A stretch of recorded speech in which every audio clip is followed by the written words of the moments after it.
Hey, everybody, it's Tuesday. We're all screwed up again, but this is USFanTV Live. And you know what I heard? I heard something today. Screwing up is what we do. And it's not just that you, Jesus Christ, how tan are you? I'm getting sunburned now, so I don't get sunburned when I go to Mexico in a week. My Week and a God, half. you look like Brian Williams. You're not going to start lying like him, are you? I was in a chopper over Afghanistan yesterday. That's really where this came from. It's actually windburn on my face. I had the door open, and I was leaning out of the door, shooting at people. I was going, "Get some, get some!" That seems about right. I totally they asked, believe how do you. you shoot women and children? I said, "Easy, just don't lead them as much." You know what else I heard? Are terrible. Besides that, you are tan. We have a game in Chattanooga coming up. Seriously. Yeah, Chattanooga is the second Camp Cupcake game. I heard a rumor about this last week, and I thought, it really can't be true, but it is. And I did a little more research, and it turns out that's a pretty good soccer city from what it sounds like. They're getting pretty nice crowds for their lower division semi-pro-ish team, and I think the women played there recently and drew nicely, so maybe it's not all that crazy. But February 3rd in Chattanooga against Jamaica, because they are not busy because they didn't make the Hex. So, of course, while we say Camp Cupcake, they did beat us. So recently, in the last calendar year. So this could be more of a challenge than we think. Now, I do think in this case it probably is maybe more fitting as a Camp Cupcake game, because I think we're probably going to have a different outlook under Bruce, or there's going to be guys trying to prove for the new coach what they can do. So I think we'll probably try harder than we did against Jamaica, but based on our most recent performances and our most recent performance against that team in particular, I would hope we'd win, but I don't know. What are they? The Reggae Boys or the Reggae Boys, right? Yes, the Reggae Boys, yeah. The Reggae Boys might win that friendly. And it should be interesting, at least, though, because like you say, you're going to have a lot of new faces there. Presumably, he's going to let some of those new faces actually play just to show what they can do. So you're going to have a lot of guys trying to prove themselves. That could be good. That could be bad, because you're going to have a lot of guys who maybe haven't played together before. So, it should be interesting. I'm interested to see. It's cool to be going to a new city, too. Like it's for the longest time, it was only, Carson, California, Soldier Field, Columbus, like the few old reliable cities, and they're branching out a little bit. San Diego, the whale's vagina, as Ron Burgundy would say, and Chattanooga, Tennessee. Did you know Chattanooga is the only city in America that has its own typeface? I'm surprised. I would have expected that to be New York. Maybe Las Vegas. I saw this on Wikipedia, Seattle? so it must be true. It's 100%. We know true. it to be true. And apparently, Wikipedia has confirmed. One of my favorite actors and yours, Samuel L. Jackson, grew up in Chattanooga. Born in D.C., but grew up in Chattanooga. Will there be motherfucking snakes in that motherfucking game? One can only hope. So, yeah, we'll have two games coming up. One of them is 1 month away. So, I guess they're both inside the month, but the Chattanooga game is 1 month away from today. So it was nice of them to finally announce it, being that it's a month away. It is strange that we're going coast to coast for the games. I mean, that's not that common to see. But then on top of it, to be last minute games, I really expected the second one to be in San Diego or LA. At least in LA, just because they're not planning for it. Now they have to move everyone. When they talk about the men's travel budget being larger, well, it's things like this probably. But it's strange to find out. I mean, strange to already be in January and just finding out who the second team is that will be playing. I was really starting to wonder if we were going to have a second game just because of that. I mean, it's got to be tougher to schedule because it's not an international break. So you've got to line it up right and throw the cash out there. And I'm sure they did to get an opponent. But it will be interesting. I would prefer that we schedule friendlies against teams besides Mexico, I enjoy friendlies against Mexico, but besides them, I would prefer we schedule our friendlies against teams that we don't normally play against. Yeah. But I get that this is kind of the exception because it's hard to get an opponent. So it makes Yeah. sense that Jamaica's coming. I'm sure this had to be, who was available, who could either get here or had enough players here so that they could do something because of the short turnaround. Unfortunately, I think that's also probably a knock on Sunil because, after all, why didn't U.S. Soccer have something planned? I mean, regardless of the situation with Arena, or Klinsmann anyway, did the coach always determine who the opponents would be? I know Klinsmann had much more effect on it than some of the coaches had in the past, but was it just down to him? I mean, why wouldn't we have planned this months ago? If nothing else, I would assume they have to at least have a short list of stadiums that they can play in. Shouldn't they then also have a short list of teams against whom they can play? It seems like something you'd want to announce further out than a month, but it's probably the least meaningful game we'll play all year, so whatever. We have predictions, I think. To the prediction! It is a new calendar year, and therefore we have predictions about things that will happen to the United States men's national team in said new calendar year. The first question I have for you, Chris, is will the United States, or as my wife when she was looking over my notes said, will us win Gold Cup? Will the United States win the Gold Cup? The us will win. Short answer, yes. I think, to give a longer, more involved answer, yes. I think, one, based on the fact that Mexico isn't going to take a full team to that because presumably they're going to take it to the Confederations Cup, and the turnaround is just too tight there. There's no way that they're going to this isn't the EPL over winter break or Christmas holiday, whatever. They're not going to schedule these players to play days after they could have just finished the Confederations Cup. You might see a couple players play. In fact, it's going to be largely two separate teams. So that should water down Mexico's quality. I think you're also going to see, based on our performance in the last two, and in particular the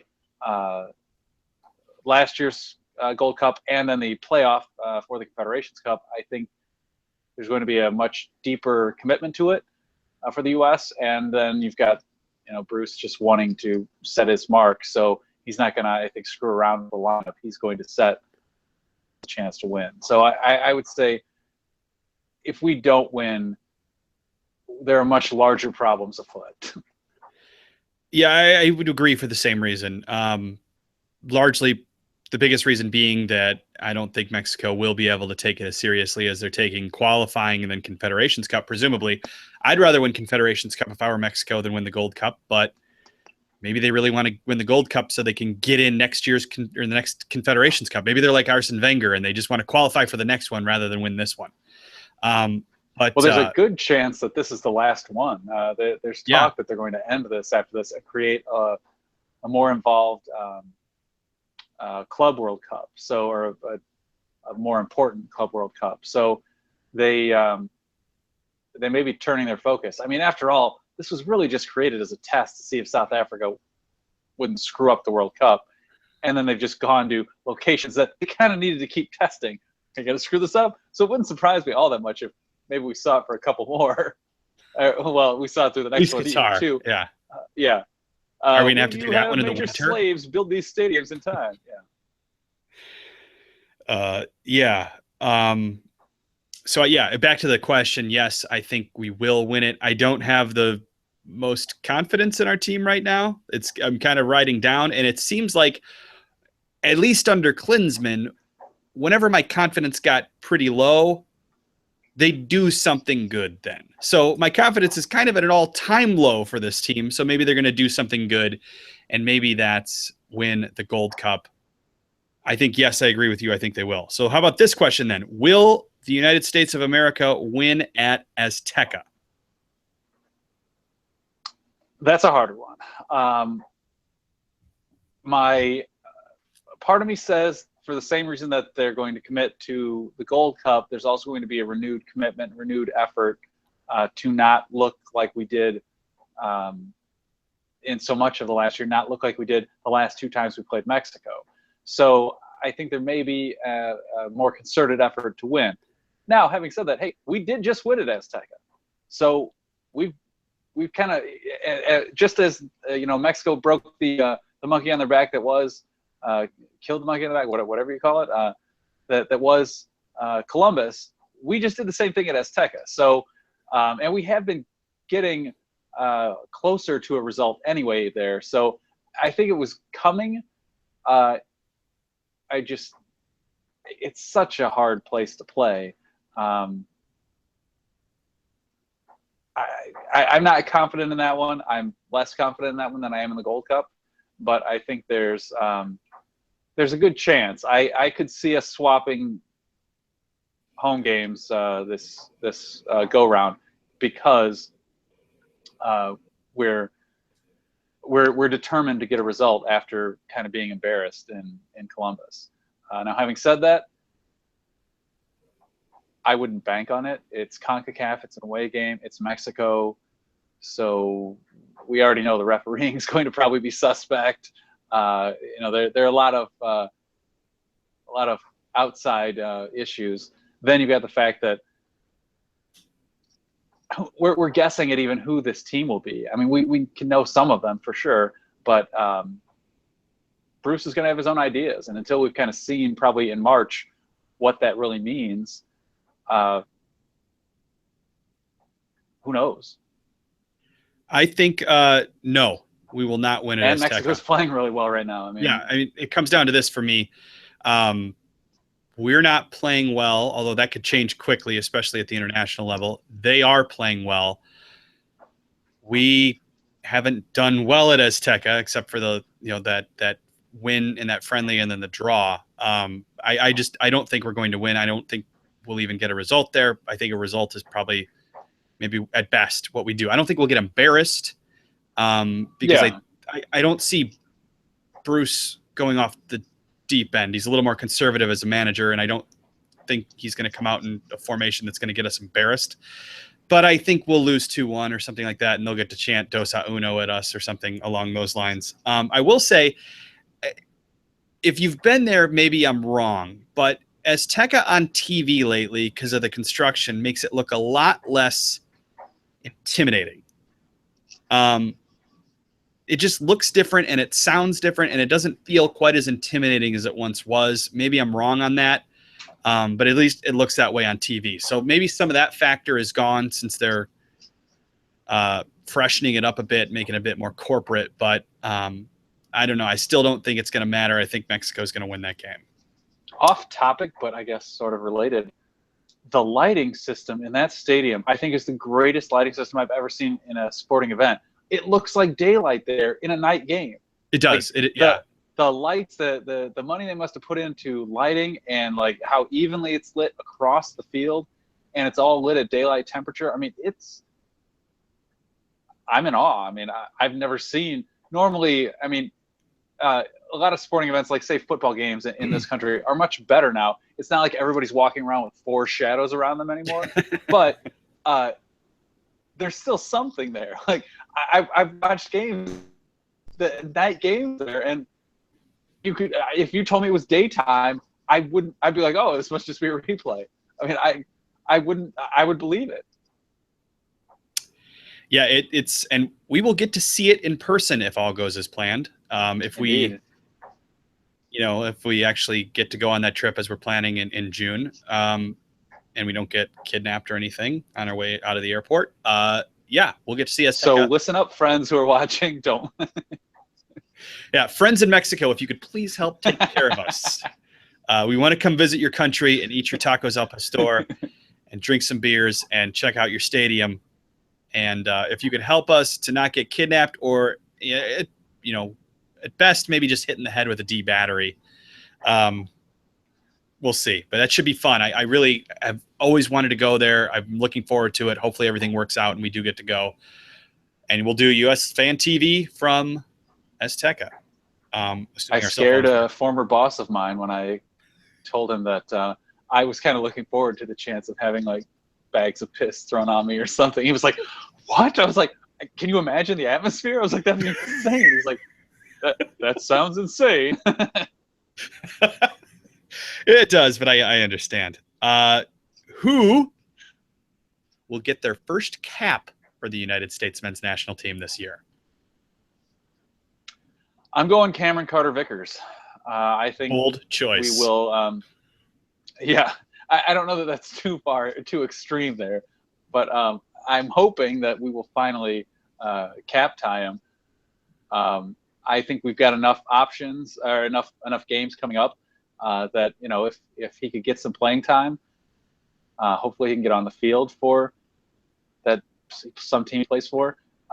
He could get on the field for them at some point over the next couple months and actually see some time so that there's something to reward him with. I'd like to see more than just a call up. I'd like to see him actually challenging for a spot. I think we have a lot of promise in some of our youth players. Now, it may be that generation is just a touch too young, or they haven't been involved yet enough to consider them truly ready for like the 2018 World Cup. Maybe it will be 2022 when they truly kind of get their chance. But we have what seems to be a lot of promising young players, and we don't have a lot of highly promising older players right now. So I think it would be to our benefit to get some of these young guys out, and he's one I'd like to see cap-tied. I would agree that we'll probably see him cap-tied this year. And, besides Cameron Carter-Vickers and besides some of the guys like Kekuta Mana, who Bruce said will be cap-tied, or at least will get their first cap. I don't know if they'll play in a competitive game, but they're going to get to play in the friendlies coming up. I'm going to say Bjorn Johnson, the dual national from Hearts. I'm going to say we get him this year. We get him cap-tied, and he becomes ours. He is interesting, and more forward options, more striker options isn't a terrible thing. I was also going to bring up Josh Perez somewhat similarly. Mm-hmm. If you're getting playing time for a top team in Italy, I think you can play for the U.S. It was always our theory on Pulisic. Yeah, if he starts in the Champions League, he can probably start for us. Yes, I agree on Perez, and it would be nice to see him with us as well. And I would not be surprised if we see that by the end of the year. Because remember, at this point last year, Pulisic hadn't even been with the senior men's national team. It wasn't until March, that game you went to in Columbus, where we saw him. So a lot of things can happen over the course of a year. Those are some guys I think will definitely, maybe not definitely, those are some guys I think will likely get a chance. Here's a big one. I think we both know the answer to this, but it's a little less sure than we thought. Will we qualify for the World Cup? Yes. I think we were going to qualify regardless. I think we would have qualified still with Klinsmann. I think really the reason he was let go was that the team was at such a low point.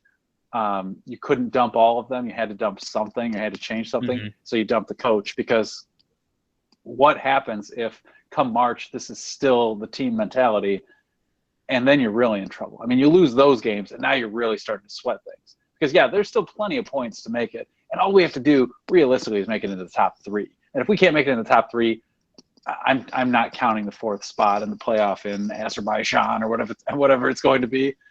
I'm not even counting that. If we can't make it in the top 3, I'm sorry, we don't belong at the World Cup anyway. So if we don't make it, it's our own fault, and whatever. But CONCACAF qualifying is so easy. I mean, it's lame, but it's so easy. If we'll make it. Yeah, agreed. This is not Europe. This is not South America. This is CONCACAF. And, you saw Mexico. How many points did they get in the last hex, and they still made it through the tiebreaker, thanks to Graham Zusi? 2 wins, I think. Yeah.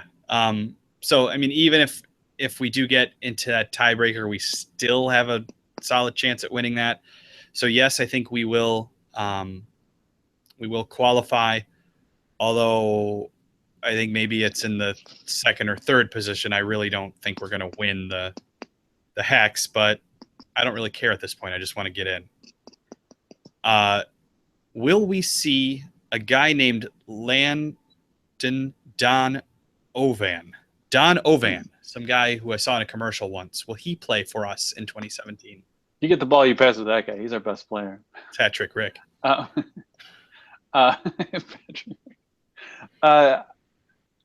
don't know. I mean, part of me says he just doesn't have the body for it probably anymore. I think his knees are kind of gone. I don't think he has the body of work to get him there, but he's still Landon Donovan. He's still, at least if the game's right, he's still got the heart for it. And he's got he's probably Bruce Arena's favorite player ever. So he has a soft spot in the coach. So and a giant connection. So I think there is a chance. I could see him getting maybe one more run out as like the send-ups that he kind of should have had instead of that thing that U.S. Soccer kind of made Klinsmann do, where it was like, well, we're going to give you a farewell game, I guess. So in that regard, I could see it. I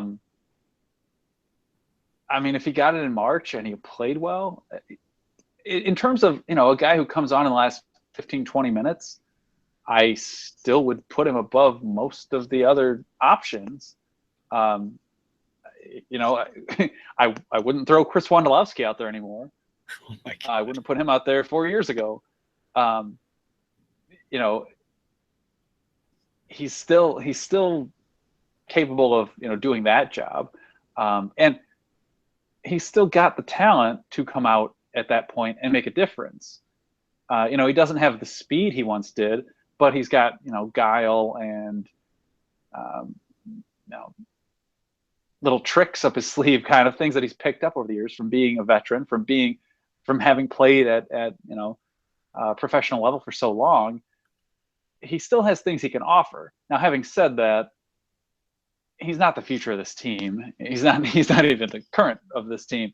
Actually,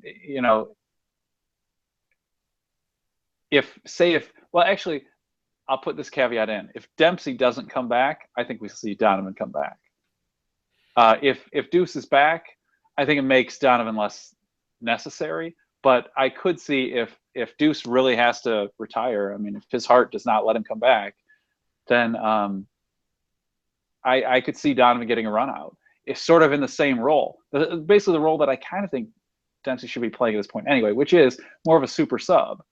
He's on there to score a goal. He's on there to help boost the offense, but he's not necessarily a starter. Now, unfortunately, because we just don't have a lot of other options, or we didn't over the last year, Dempsey's been that guy. But I don't think that's really who he should be anymore. I don't think that plays to his strengths, certainly not at this age, at this point in his career. In both cases, I think you should be kind of winding these guys down, letting them come in and show off, but letting the other guys carry the burden. On one hand, I don't know that it's something if I'm thinking with my brain here, I don't know that it's something I want to see. I'd prefer we play some of the younger guys and get them ready for 2018. On the other hand, if I'm thinking with my heart, I would love to see it. I'd love to see the chance to see him play again. And I think he will play this year. I think I'll point to a few reasons why. Bruce has dodged questions about him. It's not like Bruce has come out and saying, no, Landon won't be a part of the team. Landon has not specifically said that he's retired. The Galaxy said Landon's retired. Landon has not said that. And those reports last week emerged that he was going to be, mulling over a DP offer from Salt Lake or an Eastern Conference team. I'm sure there have been other offers since, if nothing else, to sell tickets. Yeah. And like you said, the fact that his probably most trusted coach ever is the current coach of the national team. There's probably also a desire on his part to do it, if for no other reason than he felt like it wasn't right the last time. He probably would want to end on something bigger than a half of soccer in a meaningless game in Connecticut. But I think if he's going to do it, I don't think he would want another send-off run out. No, I think I he think would you're want to right. know that there's a chance he could be a part of 2018. And if Bruce deemed him not good enough to be on the 2018 team, then I think he would say, okay, that's fine. It's fair. I could see where you're coming from. But the way it went down in 2014, I'm sure still has a bad taste in his mouth. So if he's playing in MLS and he does sign a 2-year deal with someone, why wouldn't he want to play on the national team? Because that was always his favorite, the thing that he got up for the most, at least it appeared. And if he's playing for the national team, why wouldn't he want to end his career in the 2018 World Cup? So I'm sure he's gauging his body, engaging his mind, and engaging his options right now with all of that. But yes, I think he will play for us again. And I think there's a 25% shot he plays for us in the World Cup next year, which we can now say is next year, which is pretty cool. Yeah, I think it'll happen. And the biggest reason why is Bruce Arena. On to the World Cup. I wonder if he calls Klinsmann, or if Klinsmann calls him. Like, if he makes, say he makes the 2018 team, does he call Klinsmann up and go, I did it? Or does Klinsmann call him up and go, I'm sorry? I think they both know that it's the smart thing to do is just to play nice and move on. But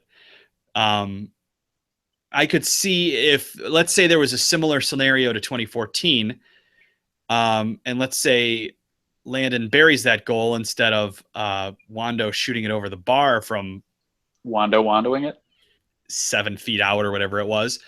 I could see there being a pride factor there with Landon. Like, hey, look, you could have had that too, idiot. But that Landon Jurgen thing went way back to Bayern Munich. So there was so much going on there that it's just a mess. It was sad that went down, and that for me was the beginning of the end for Jurgen, because it just seemed like ego over intelligence, which seems ridiculous. But World Cup 2026, will we bid? If so, will we do it alone? Will we do it with Mexico, Canada, or both? I think we'll do it. I think all the posturing about maybe we will, maybe we won't is really just Sunil Gulati kind of playing to either make the bid, make FIFA sweat a little bit. Oh, what if we don't get their money, or oh, what if they don't come in this time because we screwed them over? I think it's just probably gamesmanship. We're going to bid. Why wouldn't we bid? Realistically, after all this time, it has to come back to CONCACAF. It's not going to go to Mexico. And Mexico's just not safe enough for something that big. I can't see it going to Canada. Well, I mean, as much as FIFA has tried to promote things, I don't think there are enough venues. I mean, what do they have? 8 venues or something for the Women's World Cup? And even that, they weren't playing all at huge stadiums. FIFA wants the revenue. FIFA needs the revenue, realistically, especially with the kind of kickbacks they give each other. And as much as they're trying to boost locations by giving them World Cups, I think they would still rather come back to the U.S. and make the most money they've ever made. I mean, until 2006, I think it was, in Germany, they'd never made as much in a World Cup. And that was still with the smaller field. The smaller field of teams. I mean, if you're talking about a larger pool of teams, as I guess we could also discuss, if Infantino is really going to bring up the expansion of teams, yeah, that'll automatically generate more revenue. But imagine that revenue spread out in the largest revenue base they're going to find. I mean, they made, I can't remember what the numbers are they made off the 90 World Cup. Think of that now. They'd make even more. I mean, beyond more in real dollars, more in adjusted dollars compared to 94. Like, they would 3 times as much. I don't know. I mean, I could easily see them making double. And why I've been shocked. I mean, I understand. I'm not that shocked. I know exactly why they went to Russia, why they went to the Middle Eastern slave state. In both cases, because people just got paid. But overall, the organization wants money. And this is like this is a gold mine for them. Why wouldn't they come back here? So I fully expect that, yes, we'll bid. I think Sunil's just been playing because weighing his options, seeing how people reacted, or maybe trying to make some people sweat because, hey, we don't want to make it obvious that we're going to give you all kickbacks. Well, plus you have the whole political issue of you're going to have a changing head at the Department of Justice here in a couple of weeks, and who knows what the DOJ is going to do going forward with FIFA. So I think if Hillary had won and the DOJ stayed reasonably consistent, FIFA would want to basically hand us this World Cup to help get us off their back. At least they would perceive it to be that way. Team America World Police. I don't know what Trump's Department of Justice will want to do or care about doing with FIFA, but the fact of the matter is it's due to come back to North America in some capacity. If it's going to come back to North America, we're going to be involved. It's just a matter of with whom. I think there's a chance you'll see a joint US-Canada bid. And Canada's got a couple of cities that would be tremendous hosts, Toronto and especially Vancouver. Vancouver is just an absolutely incredible city if you haven't been there. But I don't see Mexico being a part of it at all. And I think, honestly, it's probably just going to be the U.S. I think we'll bid, and I think we'll win it just because it's time. So, yes, I think we will bid, and we will eventually win the 2026 World Cup, the right to host it. I'm not saying we're going to win it on the field. You heard it here first. Although we can dream. So moving on, Fox Sports yesterday released a list of 10 USMNTers. I still hate that acronym, but it's what we have, so we use it. 10 players to watch in 2017. Their list was Julian Green, Ethan Horvath, Lyndon Gooch, Christian Pulisic, Clint Dempsey, Jordan Morris, Bobby Wood, Darlington Nagbe, John Brooks, and Michael Bradley. We have come up with our own lists. You have a list of players. Why don't you share your 5 players you think we should all be watching in 2017? I do have a list of players. I'm a little I'm kind of curious about this Dempsey guy. I've never heard of him. It's Dempsey. It's like good old Dempsey there. It's this, yeah. It's like that Jake Cutler. It's oh my god. If you listen to Chicago sports talk radio, you'll get a lot of that. There's also Tim Dempsey from what the hell's the name of that show with David Cross that I was telling you about? Todd Margaret. Todd Margaret. Yes, Tim Dempsey. He's the spokesman for Thunder Muscle. I might have to try and watch that tonight. It's see excellent. Something about that after I'm done here. My list, I've got Pulisic, of course. I think, the question is, does he take the next step to international stardom? He's got all the tools. He's in the right situation to star. I think this is kind of the year he probably, if he hasn't already hit the big time, he's hitting the big time internationally. I mean, he's done it at the club level. He's one of the hottest prospects in Europe. I think this is where he truly becomes kind of maybe the next face of U.S. soccer. I got Darlington Nagbe. Does he come back? Does Bruce Arena make the relationship right again, or does Nagbe? I mean, it's hard to say exactly what happened there. We've heard kind of both sides maybe screw things up. Does the relationship get fixed? Does he come back? Sasha Kleshton, does he lock down that kind of number 10 spot and become our creative playmaker that we've really been waiting for? I think that's a big question. I think that's probably what's going to happen, but it's certainly interesting to see. Julian Green is on my list as well. Does the move to Stuttgart mean that he gets the playing time he needs, and does that translate then to growth in his game, and he becomes perhaps the next budding star for the U.S.? Finally, this one I think I'm going to owe a little bit to the fact that Bruce Arena is the coach. Giassi Zardes. I think having Arena out there helps him, but our forward/attacking spots are getting awfully hard to come by, and he hasn't really shown that he has the first touch to play wide.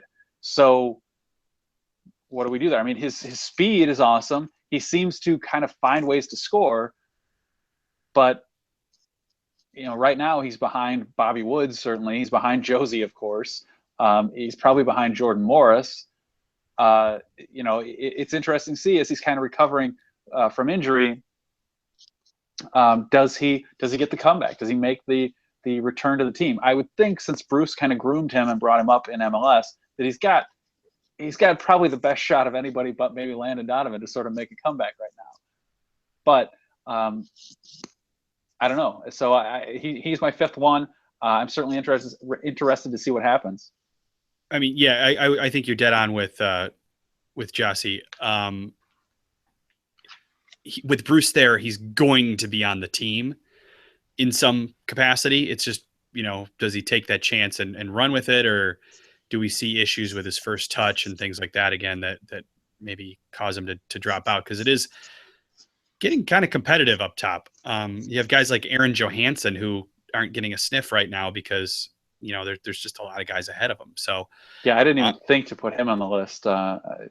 But yeah, he's another one who's interesting. I mean, I still wouldn't count him in my top five, but he's certainly he's another interesting case of he's got a lot of talent. I like a lot of the things he can do with the ball, but yeah, is he going to get a shot? Because there's so many other guys that he has to compete with, and he just can't stay healthy. My list also starts with a dude named Christian Pulisic, and it's just for the same reason that you mentioned. Where is he going to be this time next year? Is he going to take the leap and make the next step? Is he going to regress? I just don't see him regressing. Is he going to be injured at all? Is he going to be a Ballon d'Or candidate? Is he going to be the next Freddie Adu? Where's this going to land? For me, I think he's going to continue kind of a positive growth, maybe not make a huge jump, but it'll depend in part on where he plays. And I think that he's going to be, I think for both of us, I think for any U.S. soccer fan right now, he's definitely the most interesting guy we have because everybody wants to know what's going on with him. Doc, that's a good question. I didn't have him on my list, but what do we think about DeAndre Yedlin? You think he'll have a better year this year than last year? I think he definitely has a shot. Now, really short of the red card in the Copa America, which honestly, I don't know if it's that I was drunk at the game. I didn't realize. I was like, I remember asking you, where the hell's Yedlin? Only to find out, oh, he got red carded like 10 minutes ago? He did? So yeah, we I didn't missed know that entire exchange. But certainly I think the move to Newcastle, and I think the move to the championship has probably benefited him because it's meant more playing time. It's meant more. He's playing on a better team, relatively speaking. Now, I mean, they're still kind of the same team, but they're playing. They're now a good team. They're not a crappy team that is just getting their ass handed to them, and everyone's down about it and giving up on the season or something. I think that just makes for a more positive position for him. So that, I think, really translates for him. I definitely saw a difference this year in his defending. I mean, he was always out there because he's just lightning quick. I mean, you put him out there because play an open ball, he's going to beat whoever he's racing. But he was actually improving as a defender.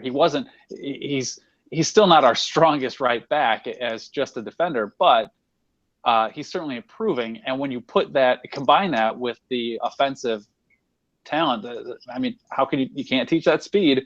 It certainly makes him a more dangerous prospect. And I think could actually earn him more playing time at club level, perhaps beyond Newcastle. Now, granted, he's still got to keep improving his defense, but to truly do something like that. But he shows a lot of promise, and I think that does equate to a better 2017. I think he's on the up. I think he's still climbing the hill. it brings up a great question. Would you rather be DeAndre Yedlin at Newcastle on top of the championship, or be Lyndon Gooch at Sunderland at the bottom of the Premier League? Top of the championship. Yeah, I mean, you can make a strong case. You're in a more positive atmosphere. You know that Newcastle's going to, get promoted again. I would put money on it.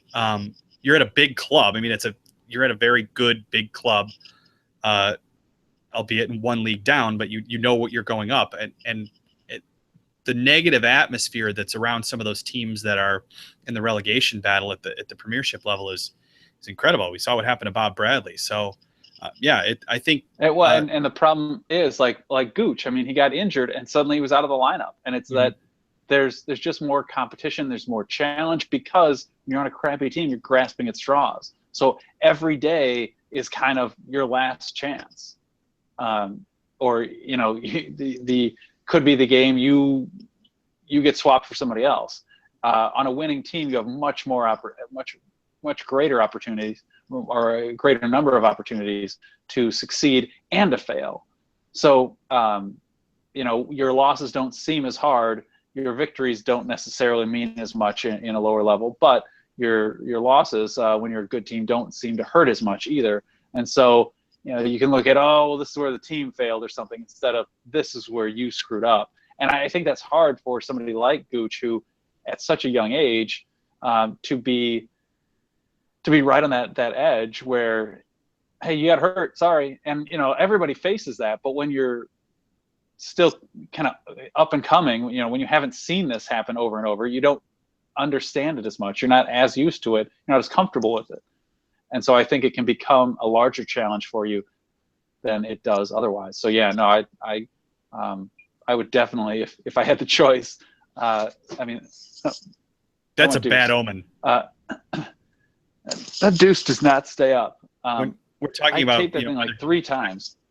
Is he going to make it back to the team in 2017? That's a bad omen. But anyway, no, I think, I think Yedlin's in a better position right now. All right, I got 4 more guys on my list here. One of them we talked about a little bit earlier, Cameron Carter-Vickers. He's getting on the bench pretty consistently for Tottenham, but he's not actually playing, and I don't think he's going to play unless there's a couple of injuries, or they get an FA Cup match or something. You might see action in, but yeah, my question with him is he going to get a cap this year? I think the answer is yes. Is he going to get significant minutes, any minutes really, at a top level game for Tottenham? I think the answer is probably no. Somebody along those same lines in the same part of London, only at a better team, Gideon Zelalem. A couple years ago, and I wrote about this today for a website you should read every day called USFanTV. Gideon Zelalem, remember when he got his passport? Oh my God, you would have thought we signed Ronaldo. Like the U.S. soccer Twitter was going insane. 2 years later, nuts. 2 years later, he has not played for us, and he still gets almost no minutes at Arsenal unless it's a League Cup game or something like that. There were rumors that Dortmund was interested, and I think that if that's the case, I say this both as a U.S. fan and as an Arsenal fan, Arsenal needs to sell him because he's almost out of contract, and I would love to see him go to Dortmund. I mean, look at the way they develop youngsters there. I know Junior Flores is coming back to MLS, looks like going to the Crew, but I mean, look what they've done with Pulisic and so many others. It seems like a great place for a youngster to be. I want to see the guy take the jump. I want to see him get some significant minutes somewhere. I think Dortmund might be a better place for him than Arsenal. So hopefully that happens, but we'll see. Yeah, I totally agree. And Dortmund is good at mixing young players in there and getting them playing opportunities, giving them chances in real games and against real opponents, and still managing to win. I mean, that's where I think it's most amazing. Like they're such a consistently good team, and yet they're playing with so many young players all the time. Yeah, it's phenomenal and exciting, and I think it's a great place for him if he gets to go there.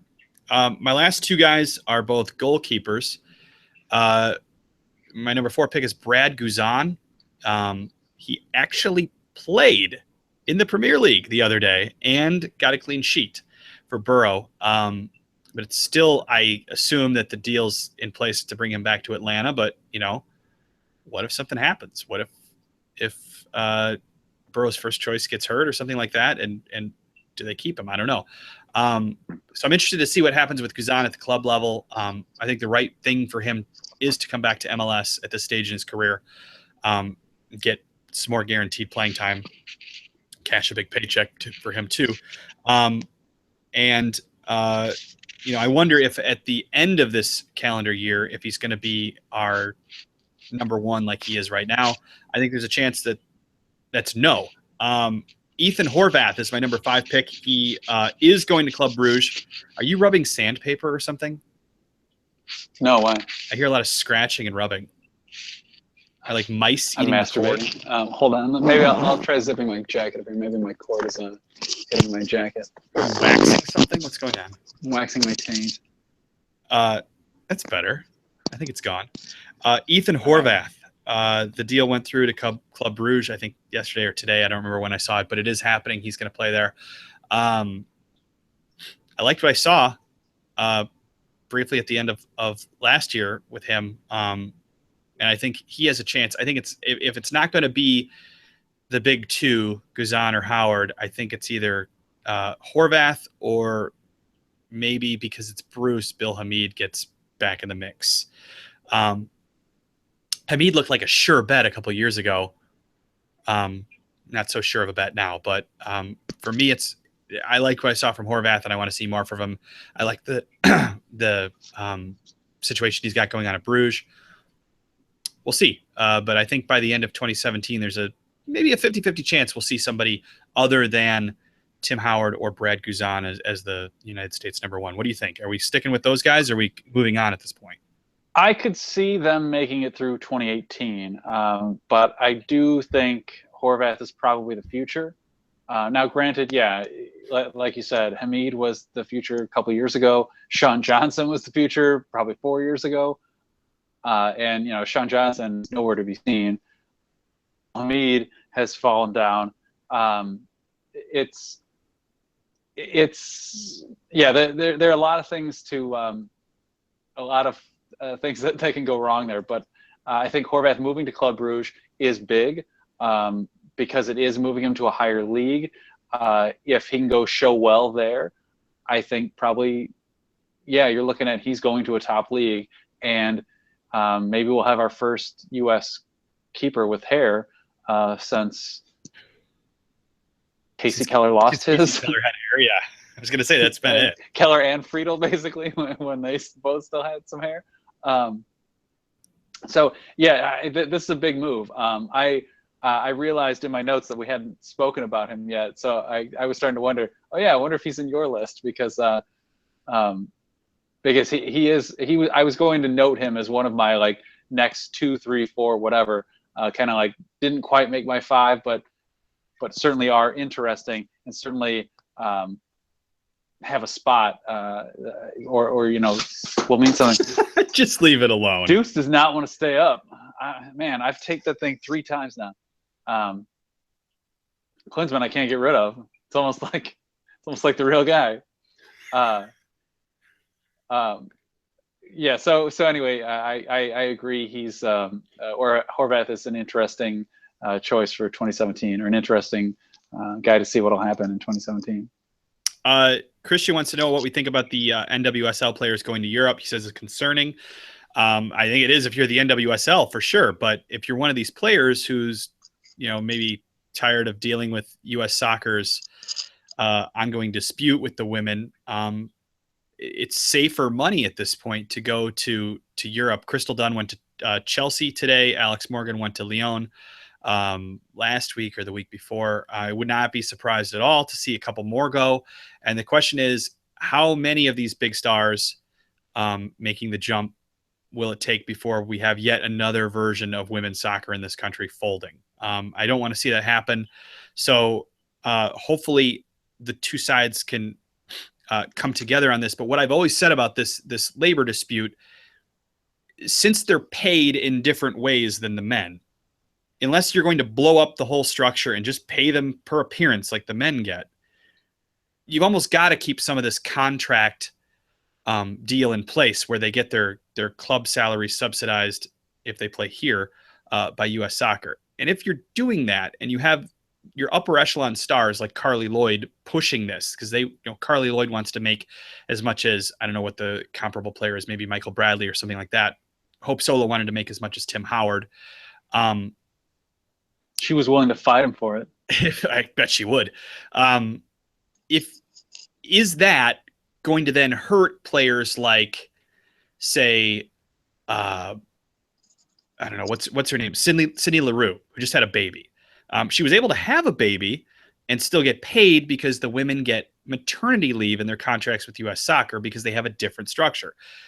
Is their fight for equality going to blow all that up? I don't know what it is they want. I've asked this question before. Do you want to be paid as much as the men, but in the same sort of structure that you're being paid now? Or do you want to be paid exactly the way the men are paid? And I think if you're paid, I get that they want equal pay, and there's certain aspects like per diems and travel expenses and that sort of thing. Like the men get private jets. The women rarely play games outside of the country, but if they do, sure, give them level the playing field there. Give them the same thing as the men there. But if you want to be paid exactly how the men are paid, that means you don't get paid if you don't play. And for a struggling league and some of those second tier stars, I could see that hurting. And it could mean, and I hope this isn't the case, but it could mean that if some of the top stars reach too much, maybe it blows up the whole league. And if you see players making the jump now, maybe they're afraid of that. So it's something to keep an eye on, and I hope they get it sorted out sooner rather than later. Yeah, it is certainly interesting, and I don't think it bodes well for the NWSL. But in terms of the players leaving, I mean, on a player level, to me, it's just like the men going to Europe or wherever. You go where a team wants to have you. You go where the quality of play is. You go where you can. To me, it's just a matter of that's your choice. You're free to make it. Now, in terms of the NWSL is alive because it's subsidized. The MLS can stand on its own. I just said the MLS. The MLS can stand on its own, and the NWSL cannot. And so you're looking at if enough of those star players leave, what does that mean? What does that mean for the league? What does that mean for attendance? And how much more does U.S. Soccer have to kick in to support it? Which then becomes further discussion about pay structures and whatever. In that regard, it's a lot of questions, but I won't pretend that I'm an expert on that I've read all of the financial information to discuss why and how the payments are made and who gets paid this and what. And I mean, I understand the very basics of it, but that's about it. So to say, does this necessarily hurt the NWSL? I don't know. I mean, I think as a league, it probably does, but for individual players. No, you're exactly right. The players making the jump, if all things were equal, it would just be part of the deal.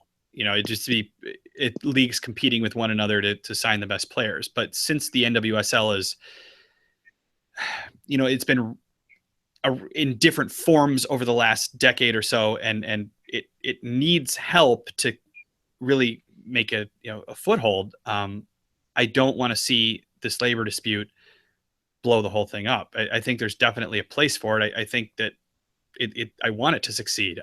I hope that they get this deal worked out. I think, I still have that question of I know you want to be paid as much as the men, but the only way to be paid exactly as much as the men is to be paid under the same structure as the men. You know what I mean? And I don't see that being feasible for the women. I don't want that. I think the women want to be paid in some similar structure to what they are now. I think they want, like I said, equal per diems and travel expenses. They don't want to be paid per game only if they win. They want to be guaranteed money per game. But I'm sure that many of them, if asked, would still want to hold on to the contracts that they have. I think that, while I have questions about what's right for that, and the answer is I don't know, The fact of the matter is, U.S. Soccer's financials show it has, because it's a 501c3, or I don't know that it's exactly that, but it is a charity. It's set up as that. We get to see some of this stuff, and they've got like 100 million in the bank, so they can pay the women a little more. And to me, they could have done that. I know the women signed this deal only a couple of years ago, but after they won the World Cup, they could have just paid them more and had this PR nightmare go away. And maybe you wouldn't see people like Alex Morgan and Crystal Dunn jumping over to Europe. So, it just goes to show that, U.S. Soccer has problems on both of its big league teams. But, we've seen different stuff, different problems with the men's side, but it's disheartening. But then you think, Sunil Gulati's a volunteer. He's not paid. It's set up as a charity. Charities have these sorts of problems. Not paid. Yeah, he's not paid by U.S. Soccer. I'm sure his FIFA friends have set him up well. But does he have apartments for his cats? I don't see Sunil being nearly that bad. I got to give the guy credit. He's not a Chuck Blazers level of corruption. He's not a degenerate. He's just... Seriously, though, I mean, I'd like to think I'm a good-hearted person, but being around that much, you like to think that, overt corruption and that insane amount of money, how could you not after a while? Like, seriously, how could you not just indulge? I remember reading my cats, though. I remember reading an article, and I can't remember where it was. This was like 4 or 5 years ago, at least, from this guy who went to work for U.S. Soccer for a while. Or I take it back, was I think with FIFA or with CONCACAF, working alongside Chuck Blazer. And he said, like, my first day, the guy took everyone in the office to Scores. And he's like, and he goes, and it was clear he was a regular, and he stayed all night. And he goes, I don't know how much he spent, but he goes, he whipped out his American Express black card and paid everything. And he goes, but it was also unnerving because he's like, a few months in, I was realizing, like, this can't be okay. Like, this can't be right, what's going on. And he goes, I was really starting to realize, and he goes, part of me loved it, but part of me also hated myself because I was enjoying it. And I knew that if I kept doing this, I was just going to be as dirty as he was, as everyone else. And he goes, I had to walk away. And I think he was like a lawyer or something. I can't remember the details, but I still remember him talking about, like, how just insane it was. And that it was like every night Chuck Blazer was out for super expensive dinners with his, like, basically horror girlfriends. He'd pay for everything. He was like, he was the life of the party everywhere he went because he would pay for anything and everything. He goes, and I started to think about, where is this money coming from? And he goes, I knew where it was coming from, but I couldn't, I wasn't looking close enough, and I just couldn't keep doing it. It made me feel dirty myself. Yeah. It's like, God, that was before even, I think that might've been about the time that Blazer got kicked out, but it was before he was, like, actually busted. I think it may have been when the FBI first started talking to him, like, off, like, the part that nobody knows about, the years that they were working him. But yeah, like, I don't know. It was so over the, I'm sure. I think it's kind of like steroid use in baseball. Like, it's not that everybody wasn't doing it. It's that some people were doing it so over the top. Like, I think that's why Ryan Braun got busted for the Brewers. It was like, look, dude, you can do it. We'll look the other way. But, like, we can't look that far the other way. Lance Armstrong. Yeah, exactly. It's the perfect example of that. Yeah. When you become so arrogant about it, somebody's going to knock you off your podium. That's not the saying. I'm getting tired. It's a good sign we should end this. But yeah, I think my favorite, I heard this somewhere and I don't remember where I heard it, but he was so fat at the end that he had, like, an old girlfriend. Was he? He convinced this old girlfriend to come back and kind of, like, help him, like, live his life. And he's like, he convinced her with such over the top opulence that she's like, oh, okay. But he needed, like, he was so fat, he needed somebody to, like, help him live his life. He just could not stop eating the caviar and the steaks and whatever was being jammed down his throat. He was so fat. I heard this somewhere that the FBI had a hard time When he getting sat the around the wire. house, he sat around the house. Yeah, oh yeah. The FBI had a hard time getting the wire on his body that he was going to wear in some of these conversations when he became an informant. So watch out, people. The lesson here is this: watch out, because if you consume too much soccer, it'll grow into something like Chuck Blazer. That's just it. That's what happens. It's a scientific fact. You heard it here first. Write that down. So, try to control yourself. Don't get on the FIFA executive committee if you can avoid it, and you'll be fine. You won't be nearly as rich to get on it, though. You won't be nearly as rich, but you'll be fine. Somebody's got to steal that money from Haiti's hurricane relief fund, though. So what were they going to do? Let the Haitians actually get better? Help them? No, you can't do that. When there's that much money at play, you got to steal it. All right, I think we've covered it. When you hit Chuck Blazer and his fatness, you've covered it for the night. This is USFanTV. We do these normally on Monday nights and Wednesday nights, but we might be switching that. So I propose we move to Tuesdays and Thursdays in 2017 for 2017. I think there's a strong chance that we'll skip tomorrow night and actually make the move to Tuesdays and Thursdays in 2017. So you'll probably see us Thursday night, but something might happen tomorrow and we might want to do one of these. We have a website. It's called USFanTV.com. We write on that website things that you may be interested in reading several times a week. We have a Twitter. It's at USFanTV. You should follow us.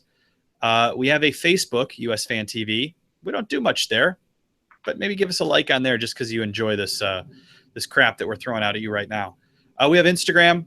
We do not have Snapchat because Chris can't figure it out. That's pretty much what we have. And we have YouTube, but you knew that because you're currently watching this, and so you figured that out. But if you haven't, subscribe. Why not? It doesn't cost you anything. Any final words, Except Chris? your dignity. It is a bit of dignity. No. Thank you all for watching. Thank you for your comments. Talk to you later. All right, we'll see you guys. Leave comments below. Let us know what you think. Somebody last time called us he just wrote flaming pile of crap in quotes, and I don't know if he meant us or Bob Bradley or both. Did we make I forgot to check. Did we make a comment like where we said flaming pile of crap? I don't know. We might have. Their defense, we might have called a flaming pile of crap. I think likely he was just calling us a flaming pile of crap. The one thing I've learned is that, real quick before we go, I've learned that our rivals, the fans of Mexico, generally like this show because they think it's interesting that a couple of gringos are talking about soccer. Generally positive vibes from the Mexicans. When we dared to talk about Swansea, the reaction was a little more mixed, and there was a lot of people who thought that there's no reason that any Americans should be talking about the Premier League because we don't know anything, and they know what they're talking about because it's their league. We were told to stick to our league. We were told that Americans are brash, and like we've never heard that stereotype before. Americans are loud and brash. We just ran right over him and said, "What the hell do you think? Well, you don't know anything about being brash. Get her done." So yeah, that's something I've learned, something interesting I've learned. The other thing I've learned about doing this is whatever you say, there will be people who don't listen to it at all, don't read it at all, and formulate their own opinion of what you said.